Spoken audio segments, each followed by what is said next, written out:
पाण्यात गायब होणारं मंदिर तुम्ही कधी पाहिलंय का? आपण अशाच एका रहस्यमय जैन मंदिराला भेट देणार आहोत. नमस्कार मित्रांनो, आज आपण पुणे जिल्ह्यातील आंबेगाव तालुक्यात असलेल्या एका अतिशय अनोख्या ठिकाणी आलेलो आहोत. हे महाराष्ट्रातलं असं मंदिर आहे जे वर्षातील बहुतेक काळ पाण्याखाली असतं. चला त्याचं सौंदर्य जवळून पाहूयात. हे आहे पाण्याखाली जाणारे जैन मंदिर. वर्षातील जवळपास 8 ते 9 महिने हे मंदिर धरणाच्या पाण्याखाली असतं आणि उन्हाळ्यात पाण्याची पातळी कमी झाल्यावर पुन्हा दर्शन देतं. चला तर मग पाहूयात या मंदिराचा इतिहास, त्याची रचना आणि या ठिकाणचे अप्रतिम सौंदर्य. मी तुम्हाला आतमध्ये घेऊन जाते आणि आतले दृश्य दाखवते. हे जैन मंदिर अनेक वर्ष जुने असल्याचे सांगितले जातं. मंदिराची रचना साधी पण आकर्षक आहे. पाण्याखाली अनेक वर्षे राहून सुद्धा मंदिराचा काही भाग आजही टिकून आहे.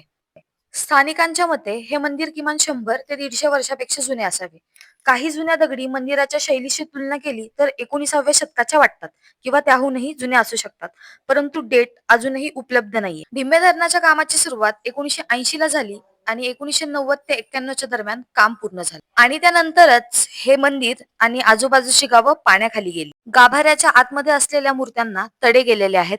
गाभाऱ्याच्या वरती गोल घुमट आहे. त्यांना थोडेसे तडे गेलेले आहेत, पण बाकीचं जे बांधकाम आहे खूप उत्तम क्वालिटीचं बांधकाम आहे. अजून पण सगळं तसंच आहे. तुम्ही ही पण मूर्ती बघा ह्या साईडला. ही मूर्ती एक बघा. किती अजून पण सगळी व्यवस्थित आहे. हे बघच. पिलर्स बघा हे. ह्याला अजून काहीच झालेलं नाहीये. एकदम मजबूत बांधकाम आहे. खाली फरशी फरशी असेल किंवा काय होतं माहित नाही. खाली फक्त चिखल झालेला आहे आणि 2-4 विटा पडलेल्या आहेत. पण बाकीचं सगळ्याच्या सगळं बांधकाम जसंच्या तसं आहे. 1990-91 साली हे मंदिर पाण्याखाली गेलंय. आज आहे 2026. जवळजवळ 35 ते 36 वर्ष झालेली आहेत आणि हे मंदिर अजूनही तग धरून उभं आहे. मला वाचता येत नाहीये, पण इथे जे लिहिलेलं आहे ते अजून पण सगळं तसंच आहे. फक्त वरचा गोल्डन कलर गेलेला आहे. अदरवाईज हे सगळं तसंच आहे. आधी मूर्ती आणि प्रतिष्ठा विधी असं काहीतरी आहे. मला पूर्ण वाचता येत नाहीये. हा इथे पण लहान ह्या साईडला पण सगळं तसंच आहे.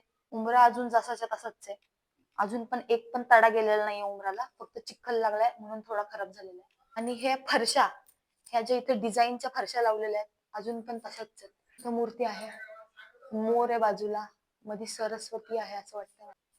गाभाऱ्याच्या मागच्या साईडने मंदिर पाहूयात. तुम्ही इथे बघू शकता, इथे कुठेच तडा पण गेलेला नाहीये. इथून एक खिडकी आहे जिथून पूर्ण सगळं तिकडचं दिसतंय. त्याच्यानंतर इथे एक आहे या साईडला. इथे आधी काच होती, तर काचा फुटलेल्या आहेत.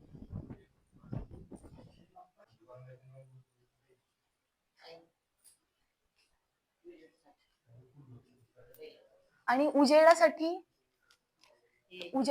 इथे एक जागा आहे जिथून डायरेक्ट सूर्यप्रकाश तिकडे जात होता.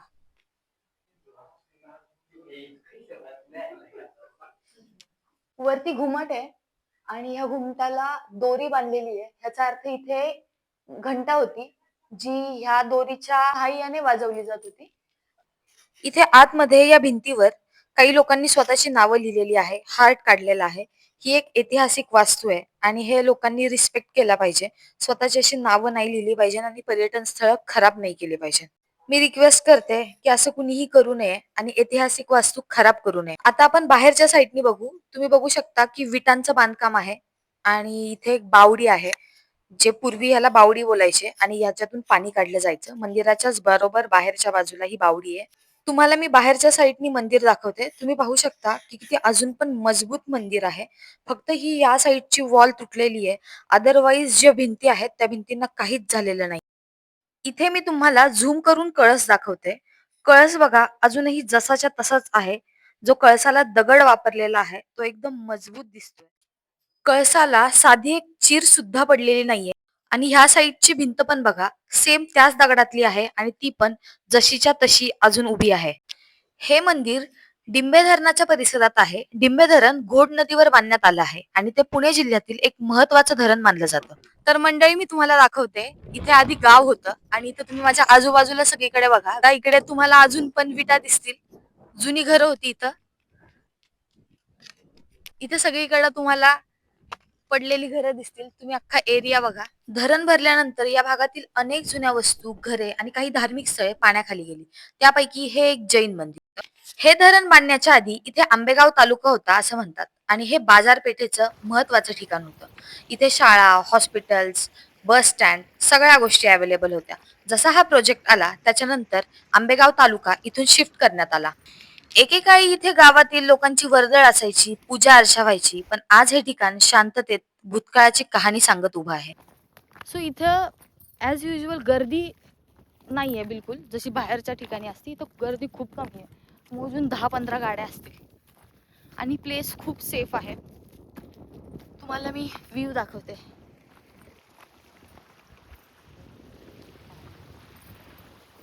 आता आम्ही धरणाच्या साईडला चाललोय. आजूबाजूला खूप छान वातावरण आहे. खरं तर तुम्ही इव्हिनिंगच्या टायमिंगला किंवा खूप लवकर सकाळी पण येऊ शकता. आता आम्ही थोडा वेळ तुम्हाला धरणाच्या साईडला जाऊन दाखवतो. थोडा वेळ बसतो तिथे आणि मग आम्ही निघू. मंदिरासोबतच येथील निसर्ग सौंदर्य देखील मन मोहून टाकणार आहे. चारही बाजूला डोंगर, धरणाचे पाणी आणि शांत वातावरण. यामुळे हे ठिकाण फोटोग्राफी आणि निसर्ग प्रेमींसाठी एक उत्तम डेस्टिनेशन बनतं. जर तुम्हाला गर्दीपासून दूर जाऊन एखादं शांत ठिकाण अनुभवायचं असेल तर हे ठिकाण नक्की भेट देण्यासारखं आहे.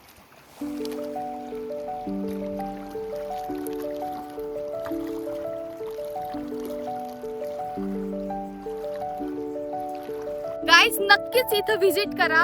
खूप भारी प्लेस आहे आणि मोस्ट ऑफ संध्याकाळी करा. संध्याकाळचं टायमिंग बेस्ट आहे.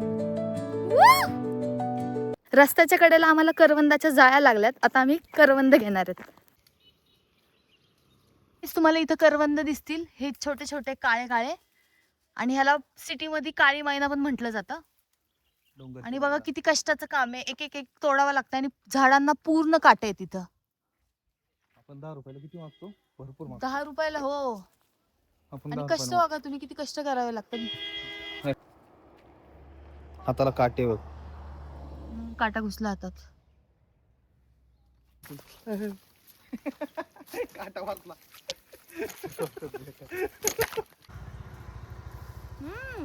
गोड आहेत.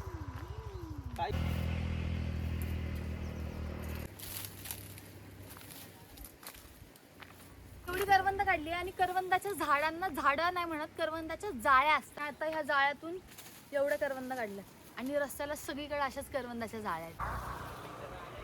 एवढी 5-6 कर. खून ही खून.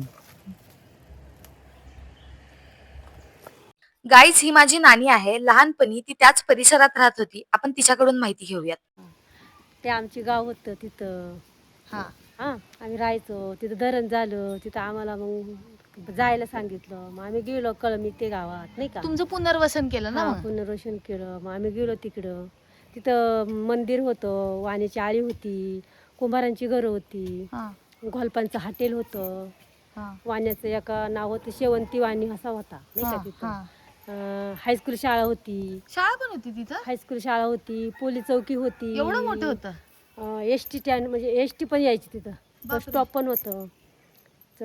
काय आवफ पाटण इकडे अख्खी लोक मावळातली तिथं बाजारात यायची. म्हणजे ते पहिलं आंबेगाव होतं मोठं. हा मोठं. आणि मग तिथं ते पाण्याखाली गेल्यानंतर पाण्यात सगळी पहिल्यापासूनच तिथं पाणी होतं का खूप? नाही मग त्यांनी धरण नदी होती हा. पण गावात पाणी नव्हतं. धरण झाल्यामुळं पाणी आलं. अच्छा. आंबेगाव इथं कोडेगावच्या. मेन बाजारपेठ आधी डिंबे धरणाच्या साईडला होती. आता ती घोडेगाव मध्ये शिफ्ट झाली. आणि नानी लहान होती तेव्हा. किती वर्षाची होती नानी तू? मी 5वी-6वी होते. नानी 5वी-6वी होती तेव्हा.